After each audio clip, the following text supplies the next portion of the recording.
Firstly అందరికీ happy Shivaratri.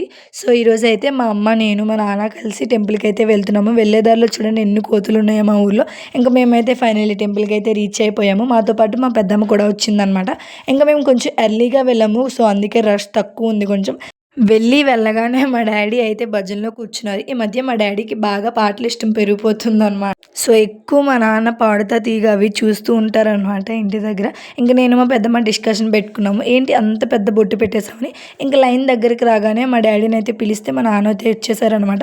ఇంక ఇక్కడైతే 2 రూమ్స్‌గా ఉంటాయి. ఫస్ట్ రూమ్‌లో వెయిట్ చేశాక సెకండ్ రూమ్‌లోకి వెళ్ళాక ఆ రూమ్ నుంచి టెంపుల్‌లోకి వెళ్తామనమాట. సో, ఇక్కడ మేము వెయిట్ చేస్తున్నాము స్పేస్ దొరికితే వెళ్దామని. ఇంక ఫస్ట్ రూమ్‌లోకి అయితే ఎంటర్ అయ్యాము. చూస్తున్నారు కదా! పాతకాలంలో ఎలా ఉందో అలానే ఉంచారు. కొంచెం రీమోడలింగ్ చేశారు అంతే. ఇంక ఇక్కడైతే ఫైనల్లీ టెంపుల్‌లోకి అయితే ఎంటర్ అయిపోతున్నాము. సో, మీరు ఇక్కడ చూడొచ్చు టెంపుల్ ఎలా ఉందనేది. చాలా బాగా అనిపిస్తది టెంపుల్‌కొస్తే. మన చేతుల మీదుగానే స్వామివారికి అభిషేకం చేయిస్తారనమాట. అది కూడా శివరాత్రి రోజు. ఎంత మంచిగా అనిపిస్తది. సో, అందుకే టెంపుల్‌కి ఎక్కువ మంది జనాలు వస్తూ ఉంటారు ఎప్పుడూనా. సో, ఇక్కడ నేనైతే కార్నర్‌లోకి వెళ్ళిపోయాను. అయినా సరే నేను హ్యాపీ. ఎందుకనుకుంటున్నారా?